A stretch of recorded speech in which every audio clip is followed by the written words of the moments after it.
Welcome to the show, Sports Hip Hop with DJ Mad Max, Live 65, iHeartRadio, Mad Max Radio, Bali Baby, Atlanta Zone joins me here on Sports Hip Hop with DJ Mad Max, her newest EP, Book of Bali, Volume 2, available on all platforms now. She's here on the show tonight. Welcome to the show. How's everything going?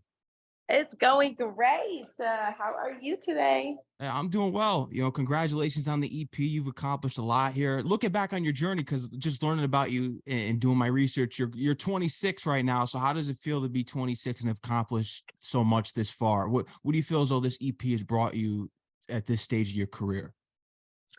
Well, it's kind of weird saying that I'm 26. I keep like slipping up and be like, I'm 26. So it feels great. I feel like I'm an old woman now, and I need to, and I feel like I've done a lot though, I feel like I've done a lot for my career. I'm happy I was able to drop this tape and kind of show like my versatility. I think before I kind of like separated like how I did different things. And I think now at my age, I know I can like put everything together, put it in a big little pot, you know what I'm saying? And my fans will love it. Yeah. And how's the response so far with the new release? They love it. What's so crazy is with every tape I drop, I never know what song's gonna like. The song I love and the song everyone else love is always something different. But they love it. Like I'm so happy that the responses is what they are. My fans are really excited. What's the one going crazy? What's the anthem that you noticed so far? Is it Take a Shot? Hot Sauce. It's Hot Sauce. So crazy, right? I'm like, take a shot. Everyone's like, no, girl, Hot Sauce. So no, but I'm not surprised because of the EP. I definitely enjoy listening to it. And when looking back on your work, I think Baylor Swift, that's my favorite. My favorite song on there is Backseat. That's the one because it's different. You weren't afraid to try something new, and we need that from artists nowadays. And have you thought about revisiting that in the future and touching back into your rock roots? It's all going all the way back to Guitar Hero. Of course, I actually have already made some Baylor Swift music. It's already in the vault. So yes, I can't wait to bring that back out. That's really like one of my favorite things because it was the most challenging for me to do. So that's definitely like my favorite type genre and music to kind of make. I call it pop rock. Pop rock. And I think we need that because when you look at hip hop, I think we should have like that rock star or even for your case, you know what I'm saying? Like a little grungy, a little, outside of the box type of, if you want to listen to something different in the car, like. Exactly. We need that. And, just thinking about it, if you were to collab, because I know you want to work with Madonna, I've heard Lana Del Rey, you've had a lot of outside influences from hip hop. Who's like that 90s rock star and 90? I know grunge is kind of faded away, with Nirvana, Kurt Cobain, that was in the 90s and he's not here anymore. But who's kind of like that out of box feature that you would love to work with, like in the rock genre itself from that time period? Like right now, alive? Yeah. I don't know. See, I really, really, really, truly love Mötley Crüe. If I can get a song with Mötley Crüe, I would be happy. I know he's controversial right now. Kanye worked with him. I think for some reason, some of your music, especially the aesthetic, because you kind of have that horror aesthetic, especially with Resurrection, with the imaging. I think Marilyn Manson would go great if you would work with him. Oh my God, of course. That would be insane. I would love to do that. Yeah, like, I know he's controversial, but who isn't anymore? I love the controversy. Yeah. You can shoot me right in that. Love that. Exactly. I think that would definitely work well with the imaging, everything, the message. Yes, that would be great, actually.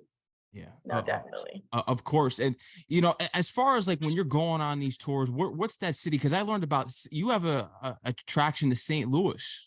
I heard that there's something about St. Louis that you like. What is it about there, especially when going on tour and connecting with people? I just been around a lot of St. Louis artists lately, and I just love them. I love their aesthetic. I love the way they rap. I just love it. You need to get a feature with the St. Lunatics. You need that Nelly. Right? St. Lunatics, that's the code. Yeah. I'm gonna say that to someone from St. Louis and see what they say. Yeah, all of them, Murphy Lee, they were going crazy early 2000s. So you got that scene down there.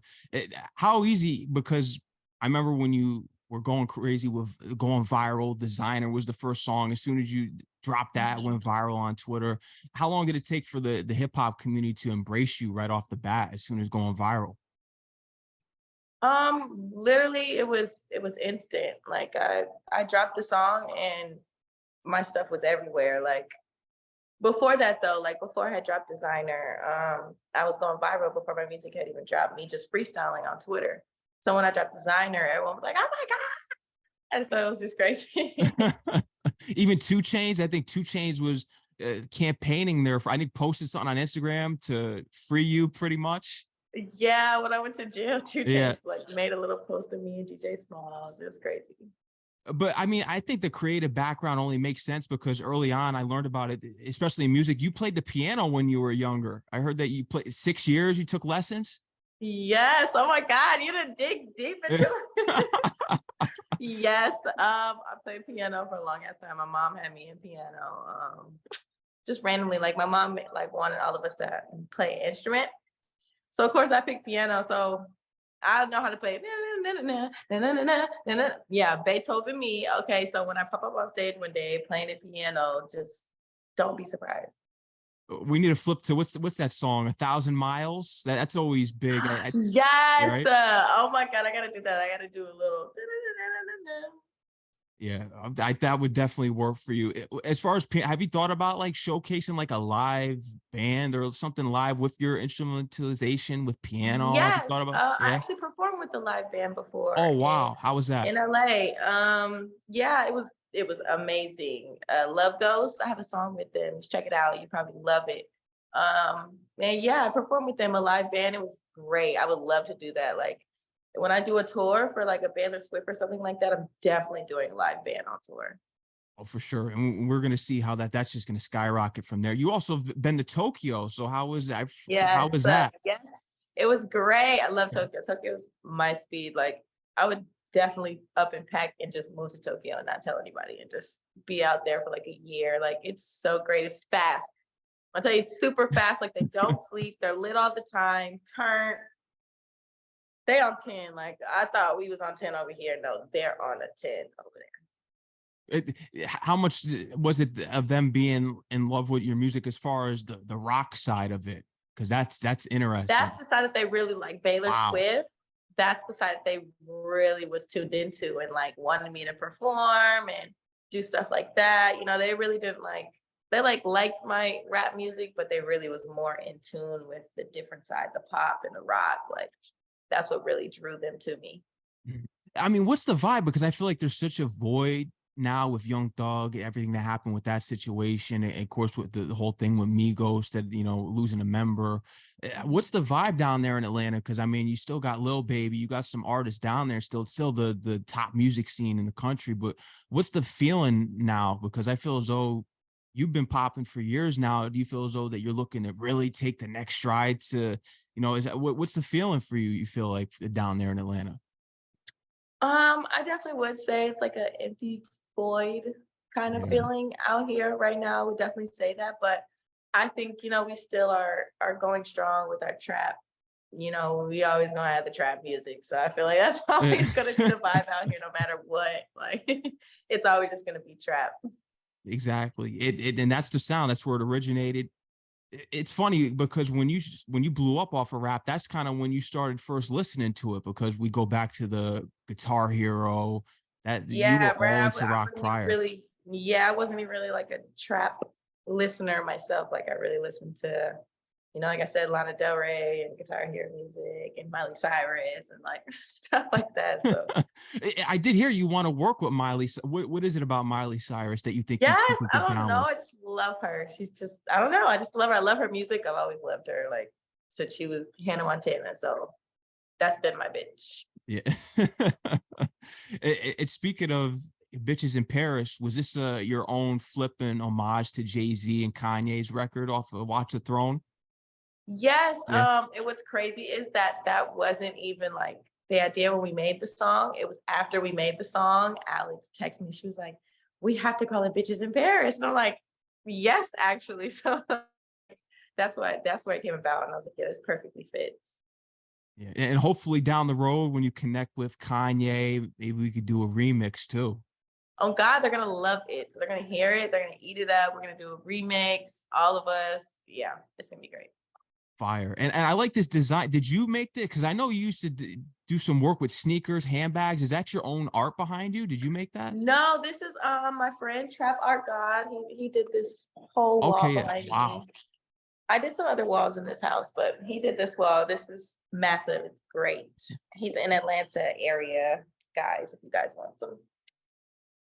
That's fire. It used to talk to me about some of these sneakers and handbag designs that you used to do, because this is another artistic area that you used to express Yeah, I yourself used to. with. Yeah, I mean, I still do. I kind of still do art. Like I do graphics. A lot of my cover art. I made the cover art. Someone else made the characters, and then I put it all together. Made the background, the words, the track list, and all that stuff. So I still kind of do art, but more digitalized. Mm. But yeah, that's what I used to do before I started rapping. I used to paint on shoes, paint on bags, paint on jackets, paint on walls. Like I used to just paint on everything. Graffiti, No, more like literally full blown just full designs, like art paint. cartoons. And I used to love drawing cartoons, like my version of cartoons and stuff. Fire. And speaking about the cover art, when we look at your newest EP, have you thought about making it your own illustration in the physical copy, like your own version, and releasing it? Yes, I do want to do a comic book Oh, that's actually. fire. Yeah, for it, like a little like superhero me and like the different versions of me. And I want to make a book since it's like the Book of Bali and kind of put the CD like in the back of the book instead of having like CDs. So yeah, when I go on tour, I'll have that and it'll be exclusive, limited to the real fans. And then from there, when you release the comic, you got to create your own animation show with that. Exactly. And then I got to go to Adult Swim and they got to pick it Yeah. up and bada boom, bada bing. See, and one thing always goes into another there. And how's your parents, since you've blown up in the hip hop world and being so successful in music, how does your parents feel? Because I heard that they were strict. And when you have strict parents, you've said it Mhm. before in the past, you become wild. So Right. how do they feel? They're my biggest fans. My dad's always playing my music for everybody. My mom, same. She tells everyone I'm her daughter. She's always talking to me about stuff. Like we sometimes even bump heads. Like she'd be like, "You didn't do this, like you didn't do that for your career." Da, da, da. Like she's so funny, but they're all great. My whole family though, like my brothers, my sisters, they're all super, super supportive. Mhm. At the beginning of the interview, I mentioned, because you are 26. What's something that you wish that you jumped on sooner or started working on sooner now that you are 26? Because sometimes when you think, man, I wish I took advantage of this earlier, what's something you feel as though that you got on earlier in your career? The business side, Mm. when I first started doing music, I literally was just having fun. I was just having freaking blast. Like I was just, wherever the wind blew me, I was there, like, whatever the price was, like I didn't care. I just wanted to do the music, you know what I'm saying? And I wasn't really like all the way right on the business side like I am now and how I understand everything now. So I would say that's the one thing, definitely. Who taught you about, is it about the business? Because I know you've been independent. I know I you had want to to get figure it into, out myself. That's you what had to took me figure it so out damn yourself. long. Yeah. But I know now. Yeah. Oh, that's important that you do. And reading under there, because when I looked under the Book of Bali Volume 2, it says RBC, RBG. So are you signed with a late, or is this just a distribution deal? Yeah, I'm with them for a distro deal. Okay. But I might go in and do a label deal if they're feeling me, you know what I mean? I hope it works out. I think it's long overdue here. There's a lot of artists I know they bit off of what you've done. We're not going to say their names or the biters, and they've ran with it, unfortunately. But I think that deal's going to come. And like you said, you don't want the labels to blow you up. You want to have something going for yourself, which you Right. already have when you sign that 7-figure deal. It's got to be 7 figures. Exactly. Nothing less. No. So what's on the docket here for the tour? Because you got to have something together. You got some performances lined up for the Book of Bali Volume 2? Yes, I actually just got booked for LA in December, the El Rey Theater. So we're doing that. We're working on performances in Miami and New York too, and Houston right now. So we're getting all that together. A little something for all my special fans. I'm actually working on something overseas too. So Okay. I'm trying to get, yeah, we're gonna lock in at least one overseas show as well. Fire. I definitely think have you thought about getting into like acting? Because I know you really sketch your videos out. You make skits out of it. You really put a lot of work in you. Have you thought about venturing into like acting or doing because I mean Yes, you got I the would LA love scene. to. Yeah. I would love to. I've actually tried out for a role, but it was like a very serious role and it wasn't like for me, but I definitely do. I definitely want to get into like, some like I would be like an action comedy type of gal. Like that's Oh, the type of thing I fire. want. Like I want to do my own stunts and shit. Oh wow, yeah, that's dangerous. No, that you're taking a risk there. That's definitely Yeah. courageous. Is there like Rock a star lifestyle. of course. Is there a role you can kind of give us off the top of your mind, like from a movie that you think you would fit in that we can kind of get a picture of the type of personality you are in a movie? Oh, maybe like a fat Amy in like one of her little action comedy movies. I think I'm kind of like her. Like I really have like dry humor.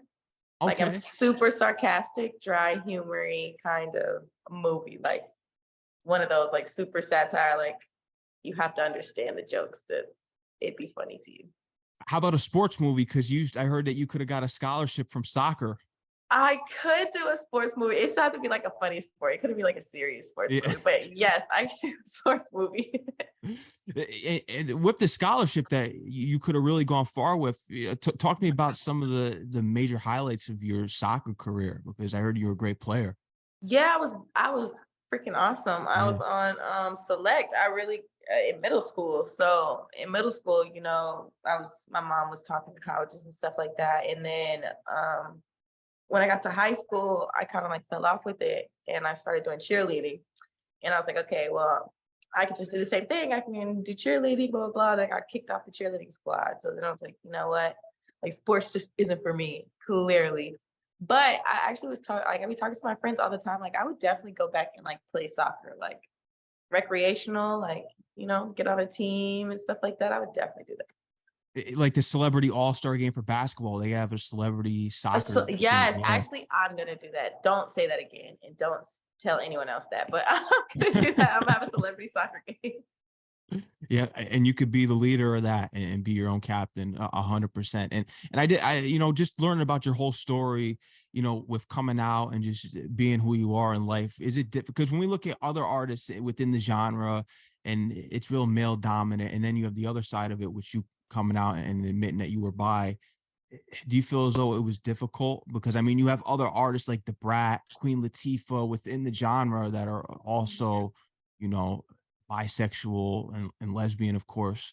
So was it difficult for you to come out and admit that?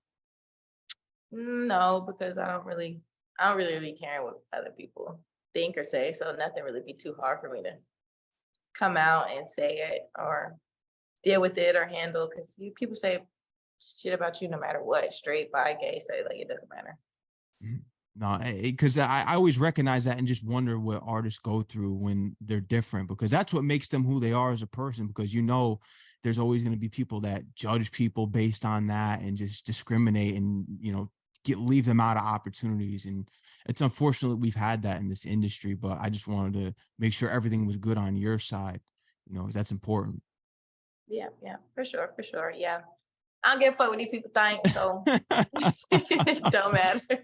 Exactly. No, you can't worry about that. And with pushing for, you always speak about it. You got to keep pushing forward. Don't listen to anyone else. I wanted to get into the Playgirls because apparently you got Playgirls all over the place.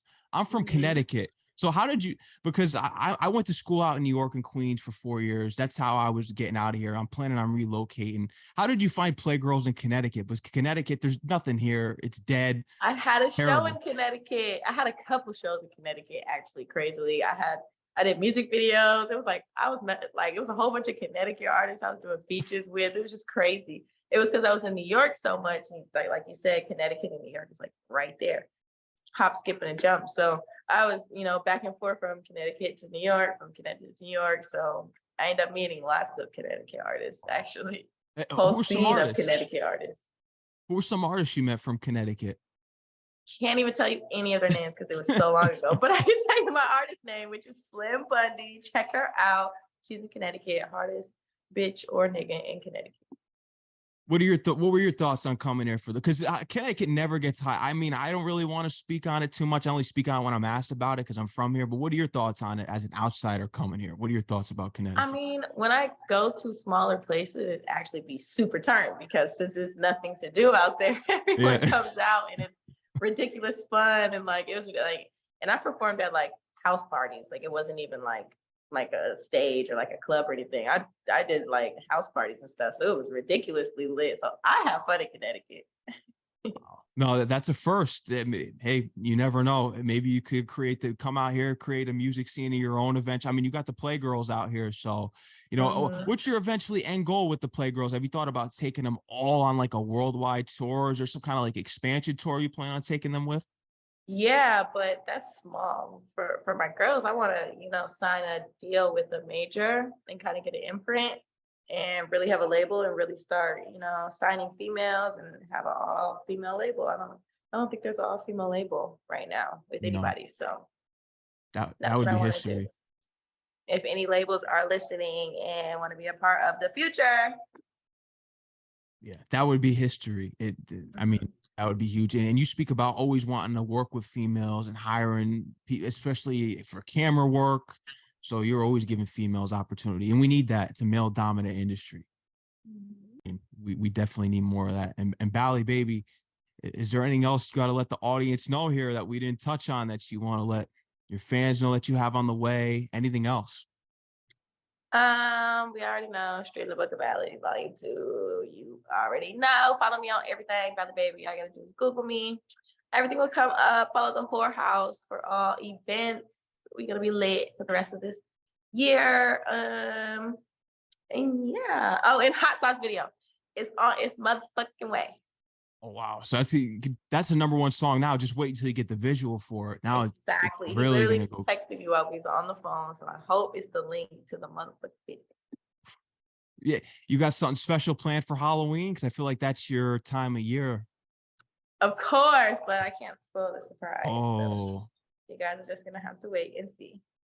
Crazy. No, we'll be looking forward to it. And you're someone that doesn't set goals because you feel as though that can limit you. So you just wanted to see how far you can take this. And I agree, because if you don't live up to that goal, you're going to be disappointed.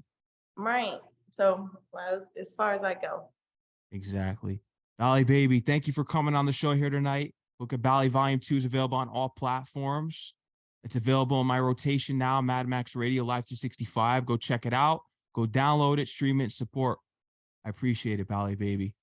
Thank you. Of course. Bye-bye. It's great talking to you. Thank you. Anytime. Shout out to your management for getting us connected. Anytime you need anything from me, you're always welcome on the show. All right. Thank you so much. Bye-bye. Yeah. Bye-bye. Have a great night.